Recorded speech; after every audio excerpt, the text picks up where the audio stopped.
आज से 800 साल पहले दुनिया ने एक ऐसे शख्स को देखा था जो शायद उस युग के लिए अभिशाप था। उस समय जब रात को बच्चा रोता था तो माँ कहती थी, बेटा सो जा, नहीं तो चंगेज़ खान आ जाएगा। हाँ जी दोस्तों, इसी आदमी के बारे में आज हम लोग बात करेंगे, क्योंकि इस आदमी ने ना सिर्फ लोगों को, ना ही शहरों को, बल्कि पूरे देश को मिटा दिया था। तो आज आप लोग जानेंगे चंगेज़ खान के बारे में ऐसे मज़ेदार और इंटरेस्टिंग फैक्ट्स जो आपके होश उड़ा देंगे। तो चलिए शुरू करते हैं आज का हमारा यह सफ़र। हेलो दोस्तों, स्वागत है आपका मेरे इस YouTube चैनल पे। ऐसे ही मज़ेदार और इंटरेस्टिंग वीडियोज़ को देखते रहने के लिए अभी सब्सक्राइब करें मेरे इस चैनल को, और साथ ही बेल आइकन को भी दबाना ना भूलें ताकि आपको मिलती रहे हमारी वीडियोज़ की नोटिफिकेशन सबसे पहले। तो नंबर 1, हम लोग सबसे पहले शुरुआत करते हैं चंगेज़ खान द्वारा किए गए कत्लेआम से। इतिहासकार कहते हैं कि इतना भयंकर नरसंहार शायद ही कभी हुआ होगा। यह नरसंहार इतनी बड़ी थी कि शायद ही कोई बादशाह या तानाशाह द्वारा इतने बड़े पैमाने पे नरसंहार किया गया होगा। आंकड़े बताते हैं कि चंगेज़ खान ने 40 मिलियन यानी कि 40 लाख लोगों को मौत के घाट उतार दिया था, और कुछ सूत्रों के हवाले से पता चलता है कि इससे भी ज़्यादा संख्या में मौतें हुई होंगी।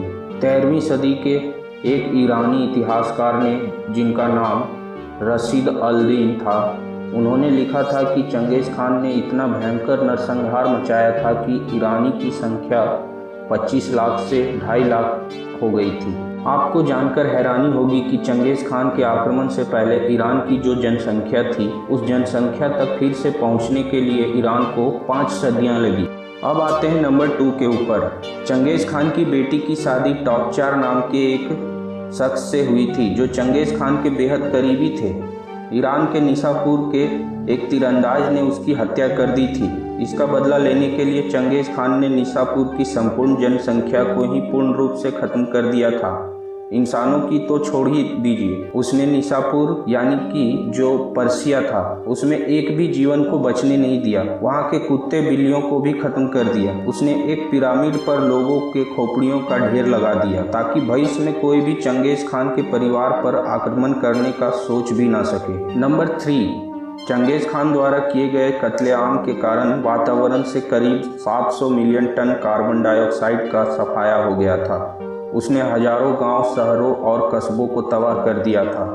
मतलब जहां पहले बस्तियां होती थी, लोग रहते थे, वहां अब भारी मात्रा में जंगल और वनस्पतियां पैदा हो गई थी। इस तरह चंगेज़ खान के नरसंहार ने उसे जाने अनजाने में ही उसको एक बहुत बड़ा इन्वायरमेंटलिस्ट बना दिया था। नंबर 4, इतिहास का सबसे बड़ा बार्बेरियन होने के बावजूद भी चंगेज़ खान के मामलों में प्रगतिशील विश्वास रखता था। आपको ये बात जानकर हैरानी होगी कि उसमें धार्मिक कट्टरता बिल्कुल भी नहीं थी। वो इस बात को बिल्कुल अच्छे से समझते थे कि उसके अपने लोग जितने खुश रहेंगे उतना ही उनमें आपसी विद्रोह की संभावना कम होगी।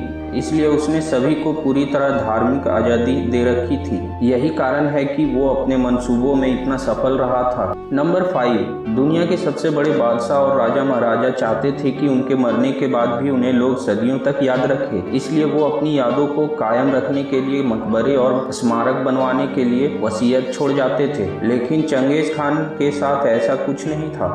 वो नहीं चाहते थे कि उसके मरने के बाद दुनिया उसे याद रखे। उसने जीते जी किसी भी चित्रकार को अपनी तस्वीर बनाने नहीं दी, किसी मूर्तिकार को अपनी मूर्ति भी बनाने नहीं दी, और ना ही किसी सिक्के में अपना चेहरा छपवाया, जिससे चंगेज़ खान की पहली तस्वीर उनके मरने के बाद बनाई जा सकती थी। तो दोस्तों, ये थी चंगेज़ खान के बारे में कुछ ऐसी इंटरेस्टिंग और मज़ेदार बातें जो आप शायद नहीं जानते होंगे। और अगर वीडियो पसंद आई हो तो वीडियो को लाइक ज़रूर करें, और हम फिर मिलेंगे इसके नेक्स्ट वीडियो में। तब तक के लिए ख़त्म होता है हमारा आज का यह सफ़र। Good bye, Tata.